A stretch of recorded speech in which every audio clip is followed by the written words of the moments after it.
चलो मैं तुम्हारे को बताता हूँ। तुम्हारा जो कारण शरीर है उसमें तुम्हारे ज्ञान इंद्रिय है। ज्ञान स्थूल शरीर में जो ज्ञान इंद्रिय है, तुम्हारी जो इंद्रिय है, जैसे जो तुम्हारे सेंसेस है, आँखों से देखते हो, नाक से सूंघते हो, टेस्ट, हियरिंग, टच, इसी का कारण शरीर में ज्ञान इंद्रिय है। तो उसको जब तुम देखते हो कोई चीज़, उसकी नॉलेज जहाँ पहुँचती है वो ज्ञान इंद्रिय। जब तुम टच करते हो, उसकी फीलिंग, उसकी नॉलेज जहाँ पहुँचती है ब्रेन में, वो ज्ञान इंद्रिय। ठीक है। तुम्हारी बॉडी में 5 टाइप की वायु है, अपना, विपना, प्राणा, जो तुम्हारी शक्ति, वाइटल फोर्स। एक सांस जो अंदर जाती है, जो अंदर रुक नहीं पाती, एक सांस है जो बाहर आ जाती है, एक सांस है जो तुम्हारे खाना हजम करने में मदद करती है, एक पलक झपकाती है, एक जो तुम्हारी स्ट्रील रहती है। अभी तुम्हारे अंदर 5 टाइप की वायु होती है। एक जो तुम सांस खींचते हो वो वायु बाहर की है, जो बाहर नहीं रह सकती, वो तुम्हारे अंदर जाएगी ही जाएगी।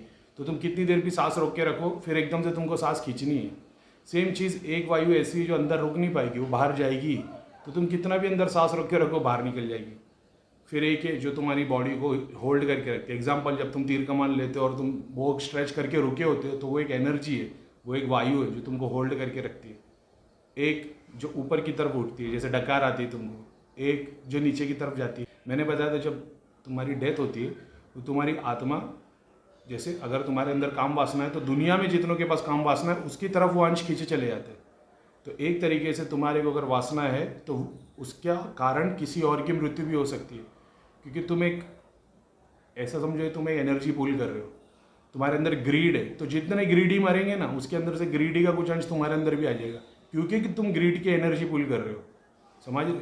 तुम्हारी बॉडी के अंदर एक जगह ऐसी जो एनर्जी पुल करती है और एक जगह ऐसी जो एनर्जी स्प्रेड करती है। तो तुम ग्रीड पुल करते हो। अभी मान लो तुम चैरिटेबल बंदे हो, तुम दान धर्म में बिलीव करते हो, और तुम मतलब उस तरीके के बंदे हो, भक्ति नहीं, दान धर्म वाले। तो जितने दान धर्म वाले मरेंगे तुम्हारे अंदर उनकी अंश खींचे चले आएंगे। तो ये बहुत कंफ्यूजिंग स्टेट था। तो फिर मैंने सदगुरु का एक वीडियो देखा, उन्होंने बताया आत्मा एक पानी के बबल के अंदर की तरह है। जैसी बबल फूटता है बाहर की यूनिवर्स में और आत्मा में कोई डिफरेंस नहीं होता, मिल जाती है। जैसे एक बूंद है, जब तक वो सागर से नहीं मिलती वो इंडिविजुअल है, जैसे सागर से मिलती है वो सागर बन जाती है। तो उन्होंने बहुत अच्छी तरीके से एक्सप्लेन कर दिया। वो सदगुरु है, अपन उस लेवल के नहीं है। मैंने बता दिया कि एक देवता है, एक दानव है, एक फरिश्ता है, एक शैतान है, एक रोशनी है, एक अंधेरा है। क्या वो दोनों अलग है? नहीं। एक ही सिक्के का एक हेड एक टेल है, दोनों सिक्के के, एक ही सिक्के के 2 पहलू है। तुमको ये बता दिया कि तुम अपनी नॉलेज से ये समझ सकते हो कि यार मैं तो चैरिटेबल पर्सन हूँ, मैं किसी का पैसा खाया नहीं, मैंने हमेशा लोगों की मदद की। तो तुमको ये रियलाइज है तो तुम्हारा मणिपुर चक्र स्ट्रांग है। लेकिन तुमने बहुत सारे लोगों की मदद की, जानवर की मदद की, तुम किसी की मदद नहीं भी कर पाते हो, फाइनेंशियली भी नहीं कुछ ऐसे मदद कर पाते, तुम्हारे दिल में अफसोस होता, तुम्हारा हार्ट चक्र ओपन है। इससे तुम्हारे को नॉलेज मिलती है। ज़रूरी नहीं तीसरा बंदा देखे और तुमको बताए कि तुम्हारी कौन से चक्र खुले हुए। तुम बोल रहे हो करीम भाई को लोक दर्शन हो रहे, मेरे को क्यों नहीं हो रहे? मेरे को लोक दर्शन इसके लिए हो रहे, एग्जाम्पल के तौर पे, मैं अपने आप को कोई बड़ा नहीं बता रहा हूँ, मैं ये बता रहा हूँ जैसे मेरे को किसी ने बताया कि भैया कारण शरीर में ब्लूप्रिंट होती है, वो वीडियो में लिख बताया था। ब्लूप्रिंट होती है, तुमको क्या पता ब्लूप्रिंट होती है? मैं तुम्हारे को बताता हूँ क्या होती है ब्लूप्रिंट। जब तुम ऐसे डायमेंशन से आए हो या तुम्हारे पास ऐसे डायमेंशन की शक्ति है, एक सोर्स ऐसी है ना, जब तुम पैदा हो रहे हो ना, तुम्हारे पास बहुत सारे देवी देवता, बहुत सारे पितर है, तुम एक आत्मा के नाम पे खड़े हो, तुमको सिखाया जाता है तेरे को ये करना, ये नहीं करना, ऐसा करना, ये रियलाइजेशन होगा, ये होगा, वो होगा। माँ के पेट से निकलने के बाद तुम सब भूल जाते हो। इस टाइप पे जो शक्तियाँ तुम्हारे को साथ में सब कुछ समझा रही थी ना, इन सब एक एक डायमेंशन पे सब रुके हुए दुनिया के अंदर। जैसे एक पेड़ के पत्ते फैले हुए, हर पत्ते पे एक डायमेंशन ऐसे बने हुए, दुनिया बनी, लोग बने हुए। सेम चीज़ जब तुम आए हो तो तुम्हारे अंदर वो सारी ब्लूप्रिंट तैयार है। जब तुम ध्यान में डीप जाते हो तो डीप जाने से होता ये, जब तुम अपने आत्मा से देखने की कोशिश करते हो, अपनी सारी इंद्रियां बंद करके अंदर से देखने की कोशिश करते हो, तब तुमको ये लोक दिखाई देते। अब अगर तुम पाताल के लोक से आए हो, जो शक्ति तुम्हारे घर की थी, एग्जाम्पल के तौर पे मान लो पाताल, तुम्हारे सारे पितर सब पाताल में अटके हुए, नरक में जल रहे, ठीक है। अब तुम्हारी आत्मा ही, ऊपर वाले ने सबको दिया कि भाई इसको मौका दे रहे हो, तुम्हारी पूर्ति करा सकते हो, लो बात कर लो इससे। अब सारे लोग तुम्हारे सामने आए तो उन लोगों ने सबको डेटा दिया, देख हम ऐसे जल रहे थे, ये था वो था, तू नाम नहीं लेगा तो तू भी उसी में जलेगा, वो सब हट गए, तुम पैदा हुए सब भूल गए। अब जब तुम ध्यान करते हो ना, तुमको पाताल लोग दिखाई देते, तुमको ट्रेन से कटते हुए लोग दिखाई देते, एक एक चीज़ें दिखाई देती, तुम्हारा एक्सीडेंट हो रहा है, तुम्हारे घर में किधर आग लगी है, अब लोग क्या बोलते हैं, ये तुम्हारे पिछले जन्म है जो तुम्हारे कारण शरीर में प्रिंट में सेव है। मैं बता रहा हूँ ये पिछले जन्म नहीं है।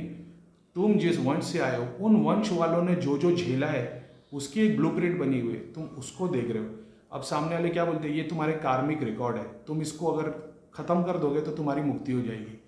ये कार्मिक रिकॉर्ड तुम्हारे पितर, तुम्हारे घर के देवी देवता जो बुरे कर्म में अटक गए, ये वहाँ अटके हुए।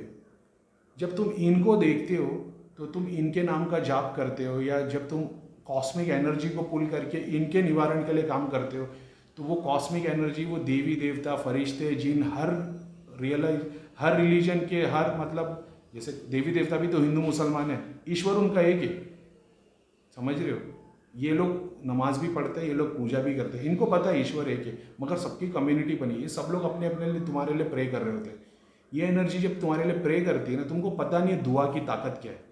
दुआ की ताकत का अगर तुम्हारे को एहसास हो जाए ना भाई, तुम क्या नहीं कर सकते हो, उस लेवल पे तुम्हारे को पहुंचना पड़ता है। ये सब तुम्हारे लिए दुआ मांगते हैं। तो ये जो कॉस्मिक एनर्जी पुल करते हैं, कॉस्मिक एनर्जी पॉजिटिव लोगों के पास आती है, नेगेटिव लोगों के पास नहीं आती। कॉस्मिक एनर्जी पॉजिटिव भी है, नेगेटिव भी, एनर्जी हो। तुम नेगेटिव होगे तो नेगेटिव खींचोगे। तुम चाह रहे हो किसी का बुरा हो, किसी का, तुम ध्यान में बैठे हो, तुम चाह रहे हो ये बंदा बर्बाद हो, ये पाताल लोक में चले आए, वो सारी कॉस्मिक एनर्जी, नेगेटिविटी तुम्हारे थ्रू उसके ऊपर जाएगी। लेकिन 100% तुम्हारे पास आएगी, 10% वहाँ जाएगी, 90% तुम्हारे में रह जाएगी। सेम चीज़ पॉजिटिविटी के लिए, जब तुम लोगों का भला के लिए सोचते हो, भलाई के लिए सोचते हो, दुआ कर रहे होते हो, ये हज़ारों की तादाद में आते हैं, 10% वहाँ जाते हैं, 90% तुम्हारे पास रह जाते हैं। तो ये जो दुआ कर रहे हैं देवी देवता है, जो उस डायमेंशन तक वहाँ तक पहुँच पाते हैं, जिसको ऐसा लगता है अरे ये पाताल लोक में अटका हुआ है, इसने ये गुनाह किया था, चल ठीक है मैं इसकी थोड़ी मदद कर देता हूँ, वो मदद कर करके वो कार्मिक रिकॉर्ड मिटा देते हैं। कार्मिक रिकॉर्ड मिटना मतलब ये नहीं तुम्हारे कोई ब्लैक बोर्ड पे से पिक्चर मिट गई। कार्मिक रिकॉर्ड मिटना यानी तुम्हारे पूर्वज, पित्र और ये जितने जगह पे अटके हुए थे देवी देवता, तुमने ये जहाँ अटके थे बड़े, तुम इन लोग जिस डायमेंशन पे अटके तुम उसके आगे निकल गए, वहाँ पे से देवी देवता की मदद मांगी। अब ये लोग हार्ट चक्र के ऊपर वाली सिद्धियाँ, शक्तियाँ, संत जिन्होंने हज़ारों साल बिता दिए, जब तुम वहाँ पहुँच जाते, तुम वहाँ से दुआ करते, तो ऊपर वाला इनकी नहीं सुन रहा था क्योंकि ये पापी है, इनकी सुन लेते। हो सकता है मेरी दुआ से काम ना हो, लेकिन जो 40 साल से गुफा में बैठा है योगी, जो खुद के लिए जी रहा है, उसने बहुतों का भला किया, जब वो दुआ करता है तो तुम्हारी प्रॉब्लम सॉल्व हो जाती। करीम भाई के पास सिद्धि है, करीम भाई उनको दुआ करते, तो करीम भाई की सिद्धियाँ कहाँ से कहाँ तक की है, मूलाधार से मणिपुर तक की है। तो सहस्रा का काम वो नहीं कर सकती। सहस्रा का काम करने के लिए तुम्हारे पास जो एक बंदा यहाँ पे 20 साल से अटका हुआ है, उसके अंदर पेशेंस नहीं, वो ध्यान में अटका हुआ है, यानी वो यहाँ अटका है। अब जब वो किसी ऐसे गुरु के पास जाएगा जो हार्ट चक्र से नीचे की सिद्धि यूज़ नहीं करता, तो वो मटेरियल डिजायर तुमको दे ही नहीं सकता, वो भूत प्रेत निकाल ही नहीं सकता, वो सिर्फ आशीर्वाद दे सकता है। वो कैरेक्टर का बंदा जब तुमको आशीर्वाद देता है तो तुम्हारे को यहाँ पे जो शक्ति बाधा डाल रही है, उसकी शक्ति हमेशा क्राउन चक्र के ऊपर रही, वो आएगी और उसको हटा देगी, समझा के। तो ये जो बोल रहे हैं कि कार्मिक रिकॉर्ड्स है, उसको तुम मिटाओगे तो तुम्हारे सारे कर्म जल जाते हैं, ये जो लोग तुम देख रहे हो, ये जिस लोग से तुम्हारी आत्मा आई है। अब कोई बोलेगा करीम भाई जितना क्यों नहीं देख पा रहे, करीम भाई जैसा इतना क्यों नहीं देख पा रहे, करीम भाई की आत्मा मूलाधार से नहीं आई है। करीम भाई की आत्मा सारे डायमेंशंस क्रॉस करते करते आई है, देवी देवता वाले। तो मैं जब ध्यान में बैठता हूँ तो मैं लोक दर्शन करता हूँ, ये लोग वही है जहाँ पे मैं ऑलरेडी जाके आया हूँ। एक जो बॉडी के अंदर चलता है, जो 1 सेकेंड एक सीन से स्टार्ट होकर एक सीन पे खत्म हो जाता है, इसके आगे बढ़ता नहीं है। ये आधे घंटे, 2 घंटे, 6 घंटे की क्लिप होती है, उधर तक ही चलती है, ये बॉडी के अंदर है। जब तुम शरीर, आत्मा बाहर निकल जाती बॉडी से और जब तुम ब्रह्मांड घूमने लगते हो तो ये 2-2, 4-4 दिन, 6-6 साल, 10-10 साल चल जाता है। अब तुम यहाँ पे 10 घंटे के लिए बैठे होगे, मगर वहाँ तुम्हारे 25 साल निकल जाएंगे, समझ रहे। अब उस लेवल का अभी तक कोई बंदा आया नहीं कि मैं उसको स्टोरी बताऊँ। मैक्सिमम लोगों ने वो चीज़ों का मजाक उड़ाया, उन्होंने बोला कि ऐसा बकवास बात है। जैसे रावण लोग की, मेरी कसम खुदा की बोल रहा हूँ, एक एक बात सच थी। मेरे को आज भी याद है जब मैंने रावण को बोला था, मेरे अल्लाह ताला को पूछता, तो उसने बोला अल्लाह ताला मैं नहीं जानता कौन। बोला शिव जो तुम्हारे भगवान है। उसने बोला शिव मेरे भगवान नहीं, शिव मेरे गुरु है, मेरे भगवान राम है। मैं खुद हिल गया था, बोला यार ये तो कुछ नया ही मालूम पड़ा, ये क्या हो गया। तो मेरे को ये समझ में आया कि बहुत सारे डायमेंशन में बहुत सारों को पता ही नहीं खुदा क्या है। आप बोलोगे भाई उन लोगों को नहीं पता, अरे भाई तुमको नहीं पता, बहुत सारे डायमेंशन में उनको नहीं पता खुदा क्या है। तुमको पता है कि तुम्हारा खुदा कौन है, तुम्हारे को क्या कुछ रियलाइजेशन है, नहीं, तो वो उनको भी नहीं पता। वो भी सब अपने अपने डायमेंशन से ऊपर उठ रहे स्लो। बस ऐसा है कि यहाँ के 1 साल, वहाँ का 100 साल जितना है। तो यहाँ तुम 1 साल जितनी मेहनत करते हो, वहाँ 100 साल कम पड़ जाएगी। तो अगर तुम सारी ज़िंदगी मज़े करते हो तो तुमको 1 लाख साल लगेंगे ऊपर जाने को। वही जगह पे तुम अगर 100 साल मेहनत कर लेते हो या 10 साल मेहनत कर लेते हो तो 1000 की जगह 100 साल ही मेहनत करनी पड़ेगी मरने के बाद। तो ये वो कारण शरीर जिसको बोलते हैं सूक्ष्म शरीर, जिसमें सारी ब्लूप्रिंट है, वो ब्लूप्रिंट ये है।